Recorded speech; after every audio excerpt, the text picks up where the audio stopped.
जीवों में अनुकूलन। बच्चों, हम अपने आसपास अनेक जीव जंतु और पेड़ पौधों को देखते हैं।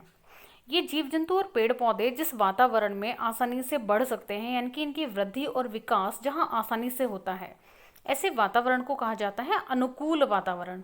और जहाँ पर उनकी वृद्धि विकास में रुकावट आती है, वो वातावरण उनके लिए होता है प्रतिकूल।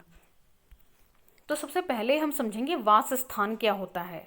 तो बच्चों, कोई भी जीव या कोई भी पौधा जिस स्थान पर होता है, पौधा जिस स्थान पर बड़ा होता है, या कोई जीव जिस स्थान पर रहता है, वो उसका वास स्थान कहलाता है।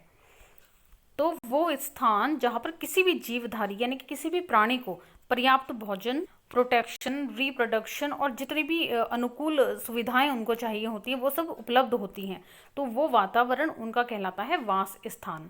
तो ये सभी सजीवों को वास स्थान की आवश्यकता होती है, यानी कि जितने भी सजीव हैं वो किसी न किसी वातावरण में रहते हैं, जैसे जल में, स्थल में, वायु में, मरुस्थल में। तो जल में रहने वाले सभी जीवों को, जिनको कि जल में अनुकूल वातावरण प्राप्त होता है, जलीय जीव कहा जाता है या एक्वेटिक एनिमल्स कहा जाता है। जैसे मछली है, और यदि प्लांट्स की बात करें तो सिंघाड़ा है, जलकुंभी, कमल, इन सबको पानी की आवश्यकता होती है जीवित रहने के लिए। मीन्स ये पानी में ही रहते हैं, यानी कि जलीय जीव कहलाते हैं। और कुछ जीव ऐसे होते हैं जो कि स्थल पर रहते हैं। तो ऐसे जीव जो कि स्थल पर रहते हैं स्थलीय जीव कहलाते हैं, जैसे गाय, भैंस, बकरी, कुत्ता, बिल्ली, ये सभी स्थलीय जीव हैं। और यदि वृक्षों की बात करें, पौधों की बात करें, तो नीम, आम, अमरूद, ये सभी स्थलीय पौधे हैं। ठीक है। भूमि में बहुत प्रकार के वास स्थान होते हैं, जैसे जंगल है, पहाड़ है, या मैदान है, रेगिस्तान है। ये सभी स्थलीय जीव कहलाते हैं, जो इन सब में निवास करते हैं या रहते हैं। और वो जीव जो कि मरुस्थल में यानी कि रेगिस्तान में पाए जाते हैं, उन सभी जीवों को कहा जाता है मरुस्थलीय जीव। जैसे ऊंट है, वो मरुस्थल में पाया जाने वाला जंतु है। ऐसे ही बबूल, नागफनी जो है वो मरुस्थल में पाए जाने वाले पौधे हैं। और बच्चों, कुछ ऐसे जीव होते हैं जो जल में भी रह सकते हैं और स्थल में भी रह सकते हैं। दोनों जगह उनको अनुकूल वातावरण ही प्रदान किया जाता है, यानी कि उनके लिए, उनके बॉडी के लिए अनुकूल वातावरण होता है, जल भी और स्थल भी। तो ऐसे जीवों को जो दोनों जगह रह सके, उभयचर जीव कहा जाता है। तो जलीय जीव वो जीव जो कि जल में रहते हैं, स्थलीय जीव जो कि स्थल में रहते हैं, और रेगिस्तान में पाए जाने वाले जीवों को मरुस्थलीय जीव, और जल और स्थल दोनों जगह पाए जाने वाले जीवों को उभयचर जीव कहते हैं।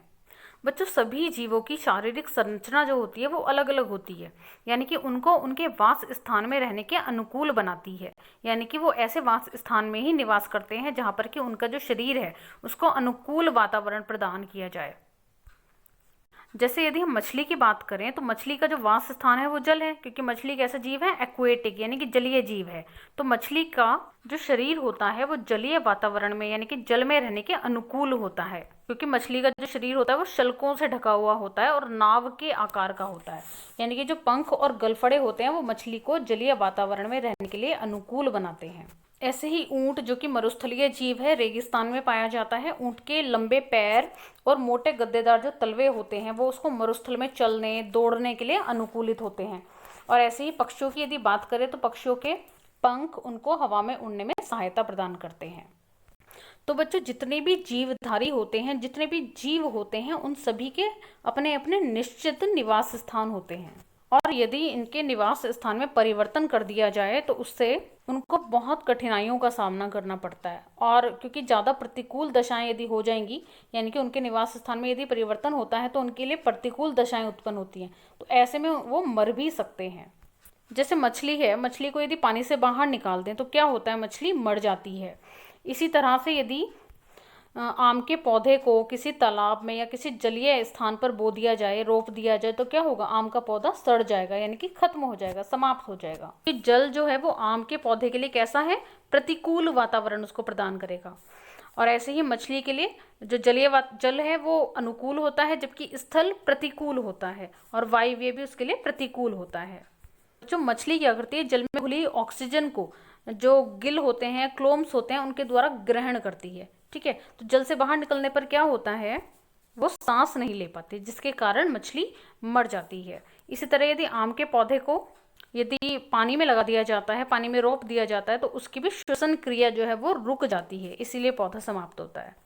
तो बच्चों, हर एक जीवधारी को किसी भी निवास स्थान पर रहने के लिए उपयुक्त, यानी कि जो उनकी बॉडी के लिए अच्छी हैं, ऐसी जो दशाएं हैं, ऐसे वातावरण की आवश्यकता होती है।